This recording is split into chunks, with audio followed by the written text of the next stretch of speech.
Assalamualaikum dan salam sejahtera. Saya Hasniza Abu Bakar.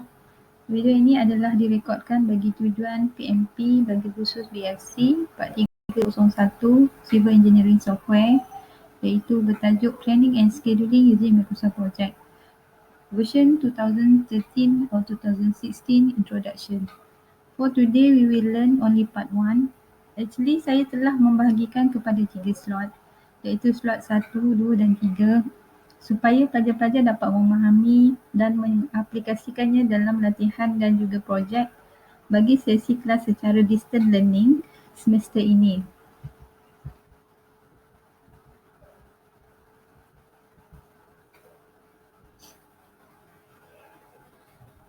Konten bagi kursus ini adalah yang pertama, Introduction to Construction Project Planning and Scheduling, di mana para pelajar akan mempelajari cara mengira CPM secara manual. Yang kedua adalah Managing a Construction Project using Microsoft Project, iaitu pelajar akan melengkapkan latihan dan juga projek yang akan diberi. Secara umumnya, the overall phase of the building life cycle dibahagikan kepada dua, iaitu sebelum dan juga selepas pembinaan. Sebelum pembinaan, kita kenali sebagai Construction Project Management. Selepas pembinaan pula, ia adalah di bawah Maintenance and Facility Management.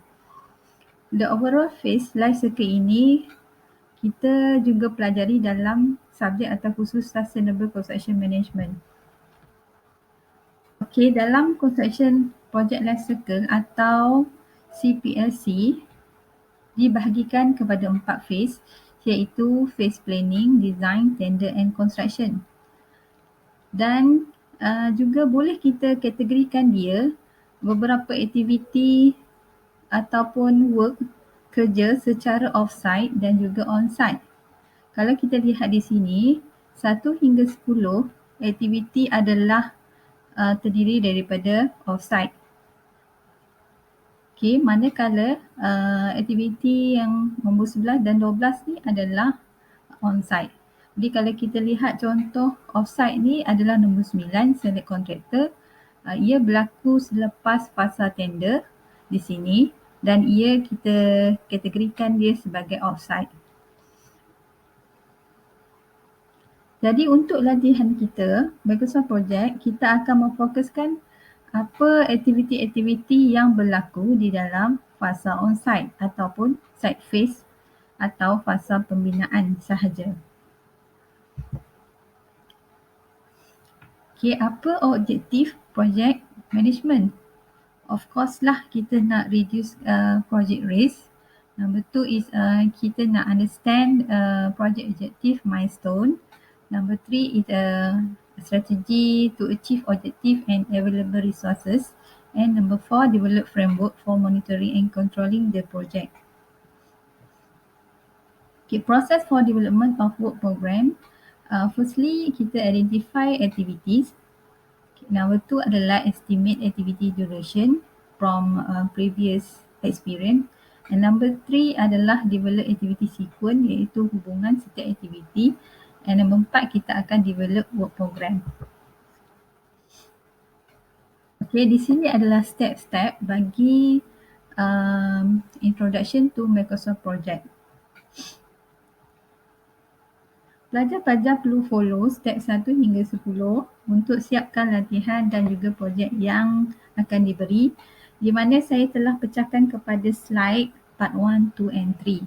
Jadi yang pertama, create a new project sehinggalah developing financial S-curve and physical S-curve. Okay, untuk latihan projek dalam kelas Microsoft Project ini, saya berikan satu projek example.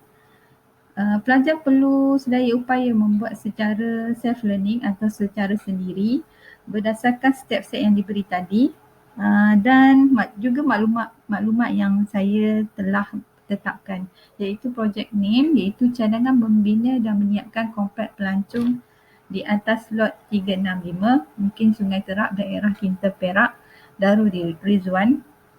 Project start 6 April 2020. Project finish 5 Oktober 2020. Project duration 6 bulan dan project cost 356,760. Okey, langkah pertama adalah creating a new project.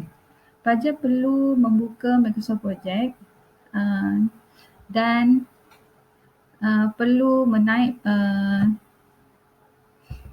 scope of project iaitu title, iaitu cadangan membina dan menyiapkan kompleks tajuk yang berkenaan. Kemudian kita akan setkan project date. Okey, kita akan buka project 2013 blank project dan kita mula menaik tajuk cadangan projek yang diberi.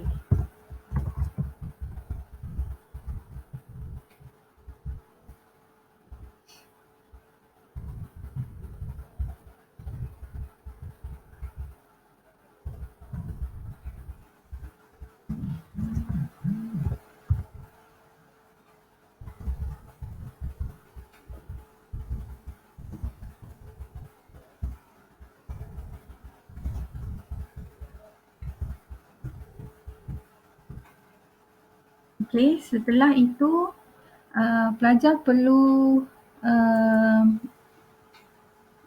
pergi ke project information dan setkan berapa tarikh yang project start iaitu 6 April 2020. Okey, dan seterusnya.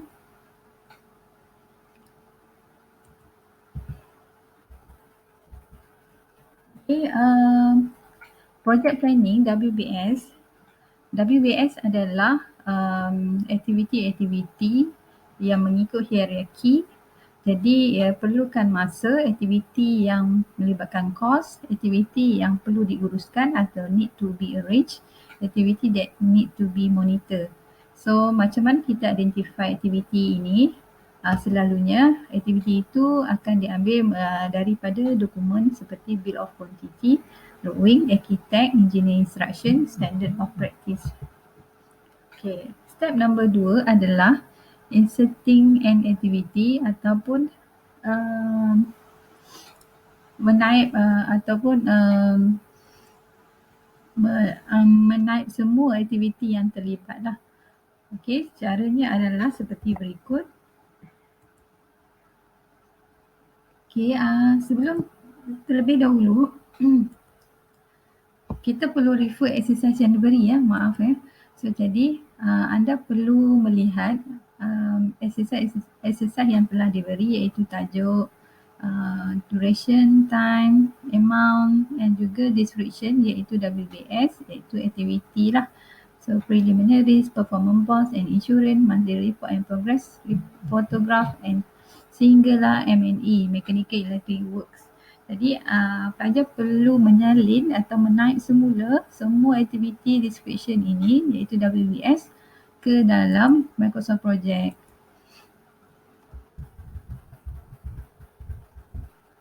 Preliminaries ni adalah kerja-kerja awalan, performance bond and insurance, monthly report and progress photograph, building work, below, lowest floor level, excavation, fitting, column stump,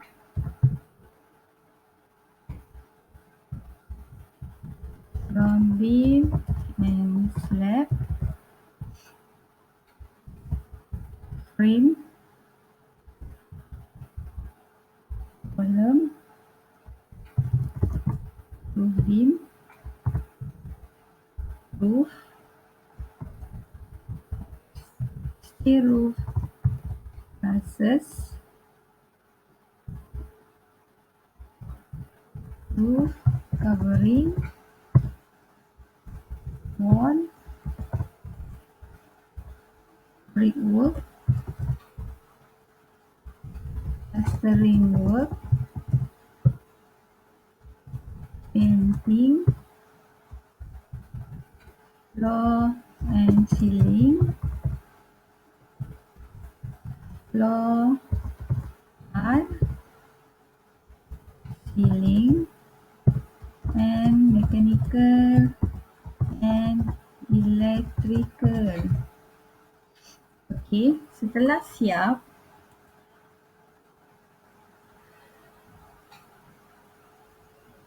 seterusnya adalah kita kena pasti aktiviti-aktiviti tersebut perlulah ada project start dan juga project finish. So kita perlu tambah 2 row lagi untuk start dan juga finish. Okey, dan juga perlu letak duration kosong, iaitu kosong menunjukkan milestone. Milestone tu adalah special event, major event, significant point in the project, then that the planner one need to be monitor lah. So then dan kita juga kena tahu third party seperti kontraktor yang juga perlu menyiapkan kerja-kerja yang dan tidak ada dalam tambahan EOT, so dia juga perlu diletakkan sebagai kosong days. Okay, first kali kita letak insert satu lagi row.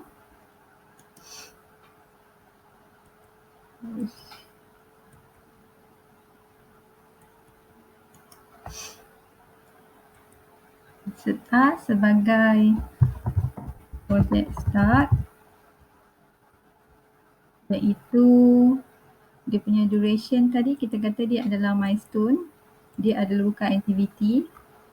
Dan satu lagi kat sini project finish, iaitu juga kosong.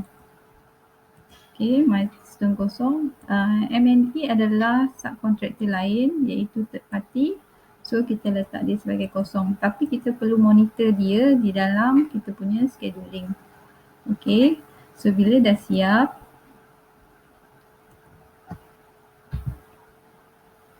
okay, kita perlu dan kita perasan ada satu milestone lah. Ada simbol seperti diamond kat sini. So kita lihat tadi ada tak? So ada kan? Ada diamond kat situ, iaitu milestone lah, simbol milestone. Okay, kemudian kita kena tahu WBS tu adalah level, beberapa level lah. Tajuk yang kita cadang tadi adalah level pertama. Kemudian preliminaries, boarding work, M&E ni adalah level kedua. Dan dia punya anak-anak dia kita letakkan sebagai level 3.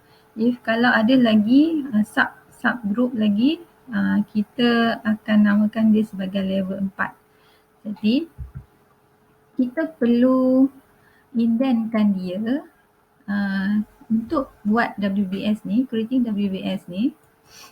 Kita lihat preliminaries ni dia mempunyai 2 sub task kat sini dan kita perlu groupkan dia. Okay, sebelum tu kita kena highlightkan dulu semua task ni dan kita pergi ke task, kita indentkan. Dia adalah di bawah tajuk yang sama. Okay, kemudian kita kata tadi prelims dia ada 2 subtask kan. So kita highlight 2 ni, kita indentkan dia. Okay, so kemudian kita lihat lagi lah seterusnya building work ni dia ada beberapa main task dia, iaitu work below lowest floor level, frame, roof, wall and floor ceiling sehingga ceiling. So kita perlu highlight dia daripada work below ni sehingga ceiling.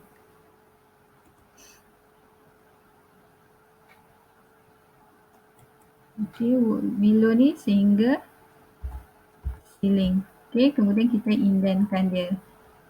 Okay, sekarang dia sudah di bawah building works. Okay, seterusnya kita lihat lagi bawah WBLFL ni, work below level floor level ni ada lagi sub task iaitu excavation, pad footing sehingga ground beam kan. So kita perlu indentkan jugalah. Excavation. Okey, ini excavation sehingga apa tadi? Sehingga ground beam. Sehingga ground beam and slab. Okey, kemudian kita indentkan.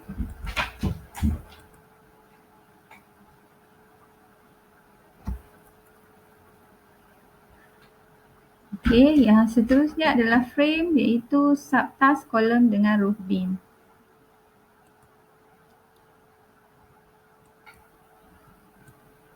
Okey, kolom dan juga roof beam. Indentkan. Okey, kemudian roof iaitu subtask dia stay dengan roof.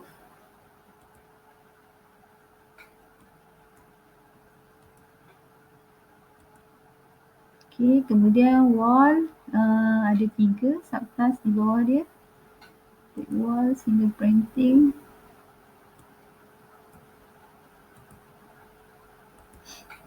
Dan floor and ceiling ada 2 saja.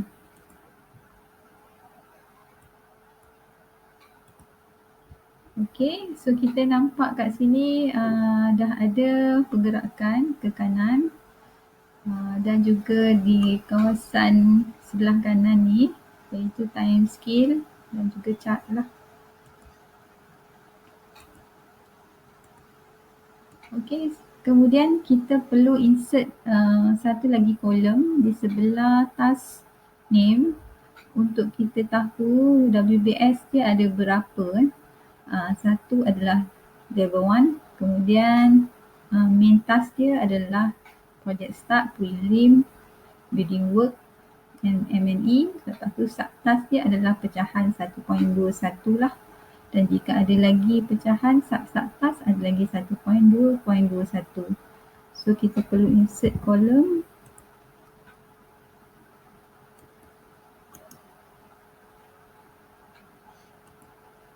Dan kita type WBS.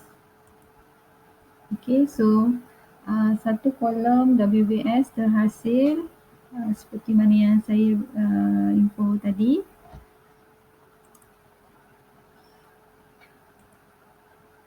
Okay, kemudian kita perlu insert aktiviti yang berulang. Recurring task ni adalah aktiviti yang berulang.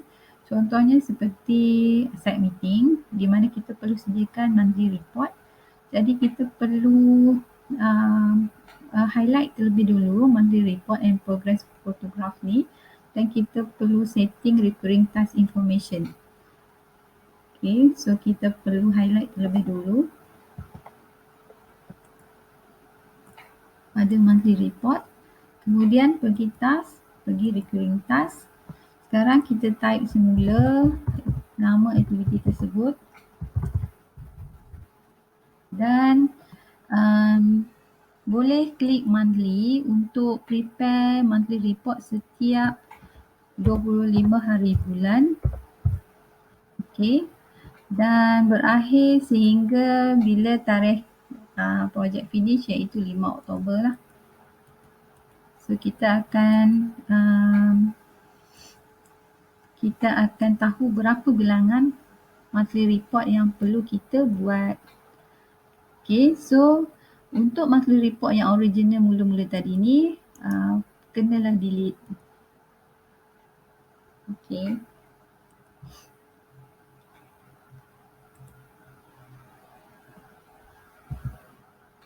Okay, ni yang berlaku, kita dah delete. So dia ada kat sini setiap 25 hari bulan recurring task berlaku untuk penyediaan monthly report. Okay, yang keempat, setting work schedule, working time and holiday. So kita perlu masukkan jika ada perubahan bagi waktu bekerja. Contohnya hari Sabtu kita cuti tapi kita nak bekerja, kita boleh tukar hari Sabtu cuti kepada waktu bekerja. Dan kita juga perlu masukkan hari-hari cuti umum, iaitu exception lah. Okay, so bagaimana caranya adalah project change working time. Kita pergi project working time, dan masa bekerja work week ni kita kata tadi kita nak ubah ke hari Sabtu bekerja. So hari Ahad cuti, hari Isnin default adalah bekerja, sehingga hari Jumaat bekerja, hari Sabtu adalah cuti. Tapi kita nak set dia bekerja, kita klik set day to this specific working time. Kita type 8 dan type 12, type 1 hingga 5. Okay, lepas tu okay. Then inception ni kita perlu listkan senarai cuti umum bagi negeri yang kita, projek kita lah. Kalau di negeri Perak, kita kena lihatlah cuti-cuti umum di negeri Perak. Okay, contohnya saya dah senaraikan senarai cuti yang berlaku pada April, daripada 6 April tarikh start kita sehingga 5 Oktober. Jadi in between tu ada 9.